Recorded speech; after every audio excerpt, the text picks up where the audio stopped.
نہیں ملے گی، میری ذمہ داری سمجھ۔ اور اللہ کریم نے قرآن کریم ہی میں اسی آیت کریمہ سے چند آیات پہلے ارشاد فرمایا وَإِذَا قِيلَ لَهُمْ تَعَالَوْا إِلَىٰ مَا أَنزَلَ اللَّهُ وَإِلَى الرَّسُولِ رَأَيْتَ الْمُنَافِقِينَ يَصُدُّونَ عَنكَ صُدُودًا۔ فرمایا اور جب ان سے کہا جاتا ہے کہ جو حکم اللہ نے نازل فرمایا ہے اس کی طرف آؤ، پیغمبر کی طرف، تو آپ منافقین کی یہ حالت دیکھیں گے کہ آپ سے پہلو صحیح کرتے ہیں۔ نبی کریم صلی اللہ علیہ وسلم کی خدمت میں ایک معاملہ پیش آیا، اس میں ایک فریق ایسا بھی تھا جو منافقت کر رہا۔ مختلف روایات ہیں جن میں سے پانی کی سینچنے کی بھی بات ہے، بام لین دین کی بھی بات ہے۔ شان نزول میں آپ صلی اللہ علیہ وسلم کا فیصلہ فرمانا، اس پر کسی کا اعتراض کرنا، کسی ایک واقعے میں یہ حصہ بھی ملتا ہے کہ آپ نے جو فیصلہ فرمایا پھر عرض کی اگر اجازت دیں تو ہم یہ فیصلہ حضرت ابوبکر صدیق کے پاس لے جائیں۔ آپ نے فرمایا لے جاؤ۔ صدیق اکبر رضی اللہ تعالیٰ عنہ کو جب معلوم ہوا کہ یہ فیصلہ نبی کریم صلی اللہ علیہ وسلم نے فرمایا، اس کے بعد میرے پاس آئے، آپ نے اٹھا لیا۔ وہاں سے اٹھ کر حضرت فاروق اعظم رضی اللہ تعالیٰ عنہ کے پاس گئے کہ یہ معاملہ ہے اور جو فیصلہ لینا چاہتا تھا آپ نے فرمایا ٹھہر جاؤ، تمہارا میں فیصلہ کرتا ہوں۔ اٹھ کر اندر تشریف لے گئے، اپنی تلوار لے کر اس کی گردن اڑا کہ تمہیں محمد رسول اللہ صلی اللہ علیہ وسلم کے فیصلے پر عمر فاروق کا فیصلہ درکار ہے؟ تو گستاخ۔ روایات میں ان آیات کے ساتھ یہ معاملات بھی ملتے ہیں کہ جب تو خواہشات ذاتی کے تحت اپنے فیصلے کرتا ہے تو پھر اس کا خون جب بہہ جائے تو اس کا بھی حساب نہیں رہتا، وہ بھی ضائع ہوتا۔ اور وہ جہاں منافقت تھی وہاں اس انصاف سے اطمینان کہاں ہو سکتا؟ یہاں جب میں آج آپ کے سامنے یہ آیت کریمہ تلاوت کر رہا ہوں اگر سامنے کرام، تو نہ میں کسی کو منافق کہہ رہا ہوں، نہ میں کہہ سکتا ہوں، اور نہ یہ کسی کا مقام ہے کہ کسی بارے میں کوئی فیصلہ طے کرے۔ رب کائنات کا اپنا اصول ہے، ہم میں سے ہر ایک نے اس کے حضور پیش ہے۔ میں جو جسارت کر رہا ہوں وہ صرف اتنی کر رہا ہوں کہ آپ صلی اللہ علیہ وسلم کا حکم ہو، ہم مانیں کہ یہ آپ کا حکم ہے، لیکن عملی صورت میں ہماری زندگی میں وہ نظر نہ آئے۔ مجھے بتائیں میں کون سے الفاظ استعمال کروں ایسے حالات کے۔ ان موضوعات کو ہم نہیں چھیڑیں گے تو اپنے معاشروں میں سکون کیسے تلاش کریں گے؟ اپنے رشتوں میں وہ جو رشتہ ہے وہ کہاں سے ملے گا؟ جس زندگی کی کامیابیوں کامرانی کی باتیں کرتے ہیں اس کے اختتام پر جو عبدالآباد زندگی ہے، جس کی ابتدا برزخ سے ہے، جس کی ابتدا لاکھ سے ہے، جس کی ابتدا قبر سے ہے، اور جو اعمال کی نسبت تعمیر ہوگی، میں اس کے بارے الفاظ کیا؟ تو جب بات بعثت رحمت عالم کی آئے گی تو یہ ایک ایسا آئینہ ہے جو میرے سامنے بھی ہوگا، معزز خواتین حضرات آپ کے سامنے۔ جو معاشرے میں جھگڑا ہے کہ ایک دوسرے کی طرف جو اشارہ کیا جاتا ہے، ایک دوسرے کے حالات پر جو بحث آتی ہے، ان موضوعات کو جب میں آئینے میں اپنے روبرو دیکھوں گا تو مجھے کیا فرصت ملے گی کہ میں کسی کو مخاطب بھی کر پاؤں کہ نہ پاؤں؟ تو یہ حقائق کیسے نظر آئیں جب تک بعثت رحمت عالم صلی اللہ علیہ وسلم کو ہم نہ جان پائیں؟ یہ حقائق کیسے ہم دیکھ پائیں؟ یہ حقائق کیسے ہم سمجھ پائیں گے؟ اجتماعیت پر کیے گئے اعمال ہمیں تفریق تک نہ پہنچائیں، اس میں حیرانگی کی کیا بات کہ بات جب اتباع محمد رسول اللہ صلی اللہ علیہ وسلم سے باہر آئے گی تو اجتماعیت کہاں رہے گی؟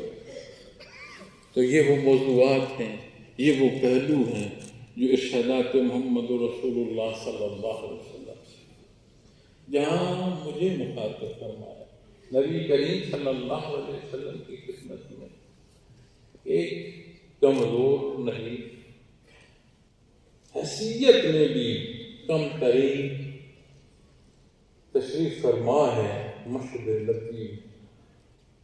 آپ صلی اللہ علیہ وسلم تشریف لائے، آپ کو دیکھا وہ بھوک، وہ افلاس، وہ نکات، وہ تنیاں کمزوریاں راحت میں بدل گئی۔ کچھ ہی لمحے بعد چہرہ متغیر ہوا۔ آپ صلی اللہ علیہ وسلم ایسی ذات ہے، وہ ذات جس کی عشق و محبت میں کوئی پیمانے کی صورت نہیں رکھتا۔ کیا خوب آپ نے پہچان لیا، فرمایا کیا مسئلہ ہے؟ حج کی یا رسول اللہ صلی اللہ علیہ وسلم، کچھ نہیں ہے۔ کبھی بچوں کو بھی کھانا کھلا پاتے ہیں، کبھی وہ بھی بھوکے سو جاتے ہیں۔ ارے اللہ کے حبیب جب چاہتے ہیں تیرے حضور حاضر ہوتے ہیں، دیدار نصیب ہوتا ہے، کوئی تنگی نہیں رہتی۔ آپ دنیا سے پردہ فرما جائیں گے، اللہ کریم آپ کو مقام محمود عطا فرمائیں گے۔ ہمارا جانے کیا ہو، ہم جنت تک پہنچ پائیں کہ نہ پہنچ پائیں، اور اگر جنت میں بھی داخل ہوں گے تو یا رسول اللہ صلی اللہ علیہ وسلم یہاں تو معاملہ دنیا کا ہے، جب چاہتے ہیں حضور حاضر ہو جاتے ہیں، وہاں ہمیں آپ کے حضور حاضر ہونے کون دے؟ اتنا فاصلہ، ایسا درد تھا، ایسی محبت، ایسی عقیدت، ایسی پاکیزگی تھی کہ جواب رب کائنات نے عطا فرمایا کہ میرے حبیب کا اتباع اختیار کرو، انبیاء، صدیق، شہداء، صلحاء، تمہیں ان کے سنگ عطا فرماؤں گا۔ یہ چاہتے ہو کہ نبی کریم صلی اللہ علیہ وسلم کی معیت نصیب ہو تو آپ کا اتباع اختیار کرو۔ تو جب بات میں بعثت کی نہ کروں تو پھر موضوع میرے اور آپ کے لیے اتباع کا کہاں سے آیا؟ وجہ سامعین کرام، جب بات اپنے معاشرے، اپنے گھروں، اپنے معاملات کی درستگی کی آتی ہے، جانے ہم کیا کہتے ہیں؟ میں قرآن کریم ہی سے تلاوت کر کے آپ کو عرض کرتا ہوں۔ رب کائنات فرماتے ہیں وہ مالک ہے، خالق ہے، ہم مخلوق ہیں، وہ جانتا ہے، ازل سے جانتا ہے۔ اس نے فرمایا فَكَيْفَ إِذَا أَصَابَتْهُم مُّصِيبَةٌ بِمَا قَدَّمَتْ أَيْدِيهِمْ ثُمَّ جَاءُوكَ يَحْلِفُونَ بِاللَّهِ إِنْ أَرَدْنَا إِلَّا إِحْسَانًا وَتَوْفِيقًا۔ فرمایا پھر کیا حالت ہوتی ہے جب ان کے اپنے اعمال کی وجہ سے ان پر مصیبت پڑتی ہے، پھر آپ کے پاس دوڑے آتے ہیں اور اللہ کی قسمیں کھاتے ہیں کہ ہم نے تو بھلائی اور موافقت کرنا چاہیے۔ اب غور فرمائیں کہ کوئی عمل جو درست نہ ہو اور ہم اسے اختیار کریں اور اپنی روزمرہ کی زندگی میں دیکھیں اور کسی استفسار پر، کسی پہلو پر ہمارے جواب کیا ہوتے ہیں؟ میں نے تو بھلائی چاہیے تھی، میری تو نیت تھی کہ اچھا ہو، اِنَّا أَرَدْنَا إِلَّا إِحْسَانًا وَتَوْفِيقًا۔ اے مخلوق تو معذور ہے، وہ خالق جو ہر صفت جو اس کی ذات موجود ہے وہ نہیں جانتا کہ تیرے اعتراض کیسے ہوں گے، تو کن حدود کو اختیار کرے گا۔ اور جو اللہ کریم کے حدود وہ خوب جانتا ہے۔ معزز سامعین کرام، جب ہم بات بعثت رحمت علی کی نہیں کریں گے تو یہ حقائق ہم فہم کیسے جان پائیں؟ اولئک الذین یعلم اللہ ما فی قلوبہم، یہ وہ لوگ ہیں کہ اللہ ان کے دلوں کی بات کو خوب جانتے ہیں، اسے معلوم ہے یہ کیا رہا ہے، کر کیا رہا ہے۔ فَأَعْرِضْ عَنْهُمْ، وَاعِظْ، فرمایا آپ ان کی باتوں کا کچھ خیال نہ کریں، واعظ ہوں، انہیں نصیحت فرمایا۔ اب پچھلا پہلو ہے فَأَعْرِضْ عَنْهُمْ، اور ان کی باتوں کا خیال نہ کریں۔ اگر رخ انور ہی پھیر لیا گیا، معزز سامعین کرام، کیا بچے گا؟ عام سا آدمی ہوں، آپ کی محبت ہے، احباب کی محبت ہے، یہاں داخل ہونے تک جو احترام، جو اظہار محبت ہے، اس سارے پہلوؤں کو دیکھتے ہوئے شریر کامتا ہے۔ لیکن زندگی ایک عام آدمی کی ہے۔ یہیں آپ کے درمیان میری برادری بھی ہوگی، میرے دوست بھی بیٹھے ہوں گے، جن کے ساتھ میں ہنستا کھیلتا ہوں وہ بھی بیٹھے ہوں۔ کبھی میری کسی بات سے کسی کا دل ایسے دکھا ہوگا کہ میں جان نہ پایا ہوں گا۔ عام آدمی انسان سے غلطیاں سرزد ہوتی، یہی معاملات زندگی میں شب و روز بسر ہوتے ہیں، محنت مزدوری ہے۔ لیکن اس معاشرے میں رہتے ہوئے کیا کسی بات، کسی پہلو کو آپ کہہ سکتے ہیں کہ آپ نہیں جانتے؟ میں کہہ سکتا ہوں کہ میں نہیں جانتا۔ ہمارے لین دین، ہمارا بلانا، ہمارا بیٹھنا، ہمارا اٹھنا، ہمارے رشتے، وہ پہلو جو بڑے تقدس کے تھے، کہاں کیا ایسا نہیں کر دیا؟ وہ کون سے قوانین ہوں گے جن کا اطلاق نہ کیا جائے اور نتائج جو ہے وہ مانگے گا؟ وہ کون سا معاشرہ ہوگا جس میں ہر کوئی اپنے حصے کا کردار ادا نہ کر رہا ہو، معاشرے سے چاہتا ہو کہ مجھے تعمیر ملے؟ کون سا ایسا اصول ہے کہ جو ہم سمجھیں کہ ہم نے اختیار کر رکھا ہے، نتائج نہیں کر رہے؟ اور اللہ جل شانہ فرما رہے ہیں اعرض عنہم، اے میرے حبیب ان باتوں پر توجہ ہی نہ دیں۔ اگر رخ انور پھر گیا معزز سامعین کرام، تاتاری ایک سرے سے اٹھے تھے، دوسرے سرے تک ہر چیز طے کر دی۔ وہی جو طے کر رہے تھے وہی اسلام کا جھنڈا اٹھا کر چل پڑے۔ علامہ صاحب اسی طرف یہ بات کہ میں نہیں ہوں گا تو یہ ہوگا، میں نہیں کروں گا تو کوئی کرے گا، یہ بڑی ثانوی ہوگی۔ سب سے پہلے اس نے مجھے شرف بخشا، اپنی عبادت کو پیدا فرمایا، الحمدللہ۔ اس نے مجھے شرف بخشا کہ مجھے امت محمد رسول اللہ صلی اللہ علیہ وسلم کا فرد بنا۔ اس سے آگے کوئی سوچنے کی ضرورت رہے گی؟ اس سے آگے کوئی ضرورت باقی رہتی ہے کہ جو میں چاہوں؟ بندہ صدقے جائے، بندہ قربان جائے، بندہ واری جائے، ذات قربان کرے، عزت جان مال آبرو قربان کر دے، آپ کو ایک ہوگی۔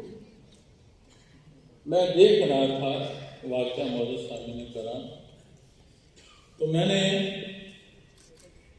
ابن خاکر کا واقعہ ہے، اکتوبر اول امیر ایک بادشاہ ہوا ہے جس کا واقعہ لکھتے ہیں، اور اس کا وقت 1000 سال پہلے،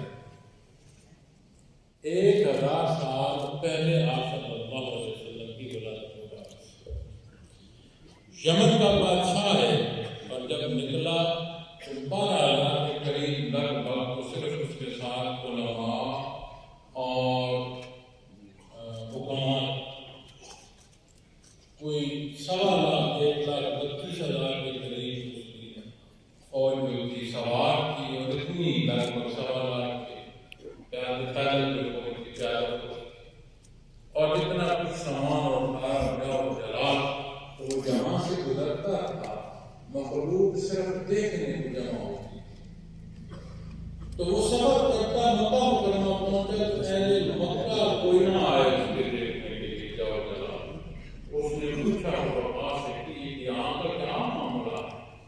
ان کا یہاں ایک جگہ تعمیر ہے جسے اللہ کا گھر کہتے ہیں، تو اس کے لیے جتنی مخلوق میرے ساتھ ہے اس سے زیادہ لوگ ساتھ چلتے ہیں کہ اس کی تعلیم کے لیے آتے ہیں اور یہاں کے رہنے والوں کی تعلیم کرتے ہیں۔ اس نے سوچا اس کا مطلب ہے کہ مجھ سے تو بڑی بات ہے یہاں، کہ بنیادیں کھول دوں گا اور اس مخلوق کو رہنے والوں کو میں قتل کر دوں۔ جب اس نے یہ ارادہ کیا تو اس کی آنکھ ناک منہ سے ایسی رتوبت اور خون بہنا شروع ہو گیا کہ اس کے قریب اس کے قدم بھی نہیں کر سکتے، ایسی حالت ہے۔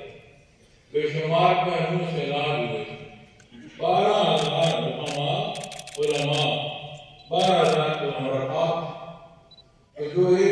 آلہ تھا، اس نے جب نبض آ کر دیکھی، اس نے کہا حضور بیماری جو ہے یہ تو آسمانی لگتی ہے، علاج آپ جو ہے وہ دنیا پر کر رہے ہیں۔ کوئی ایسی نیت، کوئی ایسا معاملہ جو گستاخی کا ہے، آپ نے کوئی نیت کی ہے تو اس سے ہٹ جائے اور اسے سمجھ آ توبہ کی قائد ہوا۔ پھر اہل مکہ کو اس نے